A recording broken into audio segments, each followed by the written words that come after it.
তুই কোনো টাকার চিন্তা করিস না, টাকা যত লাগে আমি দেবো, তুই খালি মালার একটু বুঝাবি, আমার কিন্তু একটু বেশি সময় লাগে, খালি খামু আর এনজয় করবো। ঠিক আছে বন্ধু, তুই খালি ফোনটা রাখ, দেখবি 2 মিনিটের ভিতরে আমি আইতেছি। আচ্ছা। আরে কত সুন্দর মাল, টাকা হলে কি না হয়, হ্যাঁ? টাকা হলে বাগের চলে মেলে রে, বাগের চোখ মেলে, শুধু টাকা হলে। যাই বন্ধুরে আগে অ্যাডভান্স কিছু টাকা পাঠাই দেয় 86 নাম্বারে। হ্যাঁ হ্যাঁ, এই হয়ে গেছে আর ফেলে যাবো। শুনছো, কি আমার যে জুতাটা না ছিঁড়ে গেছে গা, জুতা নিয়ে বাইরে গেলে। তোমার একখান কথা কই, সাফ সাফ আমার কথাটা বুঝবা। এই যে তুমি যে জুতোটা পায়ে দিবা, জুতা কিনতে যে চাইতেছো, তোমার কি পা আছে? পা আছে? আছে কিন্তু একটু একটু কি ভাঙ্গে গেছে গা। কেমনে ভাঙলো? উল্টায় পড়া, আমি কি ইচ্ছা করে হইছে আমার, আমি কি আগে এমন ছিলাম? ওই অটোটা তোর পায়ের উপর না পড়ে তোর গায়ের উপর পড়তে পারলো না, ওখানে যদি ইন্ডিয়ান নিলে অনিলে রাজুর কইতি, তাহলে আজকে কি তো জানোস, সুন্দর একটা আমি বিয়ে বিয়ে করতে পারতাম, তাহলে আমার ওই যে মাঝে মধ্যে এনে যাওয়া লাগতো না। এমন করো গে তুমি আমার লগে? যা, যা। এমন করে এমন কে লেগে সাথে করি, হ্যাঁ? তোর যেদিন থেকে পাটা গেছে সেদিন থেকে আমার ওই কপাল থেকে সুখ শান্তিটাও গেছে গা। বউ লোক একটু রোমান্স করুন, কয় আমার পা ব্যথা করে, আমার মাজা ব্যথা করে, মাজা কাল করে নেয়। যা, যা কইতাছি, যা, যা।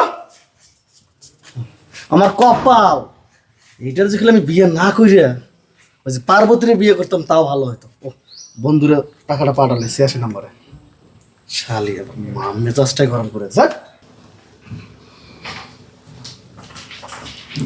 ম্যাডাম, আজকে দুপুরের জন্য কি রান্না করব? রান্না বান্না করতে হইব না। কেন, খাবার খাবেন না? না, কিছুই খাবো না, খাওয়ার কোনো প্রয়োজন নেই।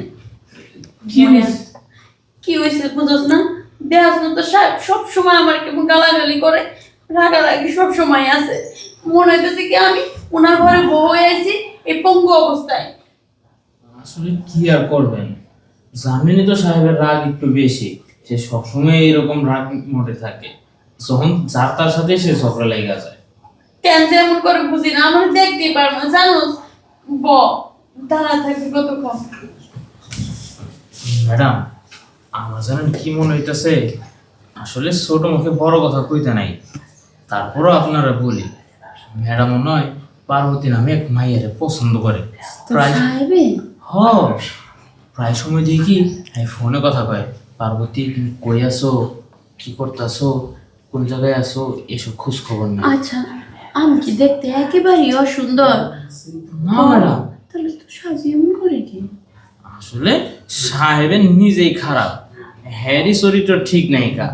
আসলে যার ভালো জায়গায় মুখ দেওয়া অভ্যাস, হ্যাঁ কি আর এক জায়গায় জীবনে আটকাইবো?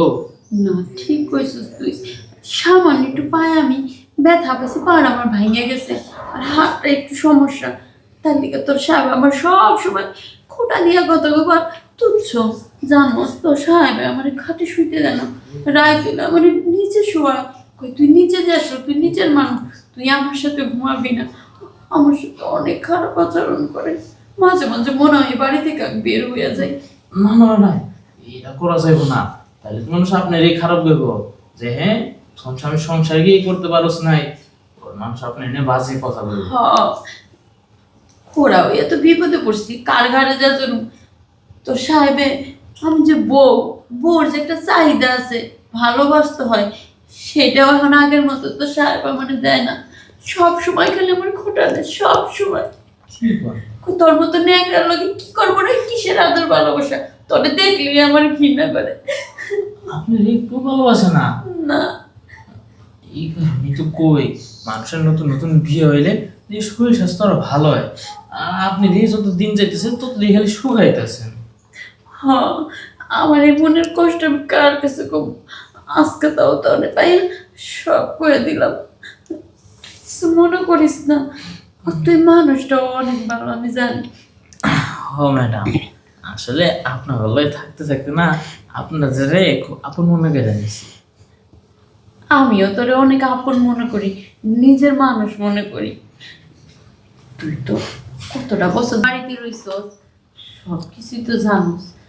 মাঝে মাঝে তুই একটু সময় আমারও দিতে পারোস, কিন্তু তুই আমার কাছে বের পাচ্ছস না। ভয় পাস তুই? হ ম্যাডাম। ভয় পাস কেন? শোন, সবার ভিতরেই ভালোবাসার আছে, ভালোবাসা অর্জন করে নিতে হয়। দেখ তুই তো এখনো বিয়ার সাথে করস নাই, আর আমরা যা করবো এটা কেউ তো সাহেবও জানবো না, কেউ জানবো না। হ্যাঁ, যদি বাইরের থেকে নিজের ইচ্ছাগুলো পূরণ করতে পারে, আমি কি পূরণ করতে পারি না? কর। হ্যাঁ, অবশ্যই।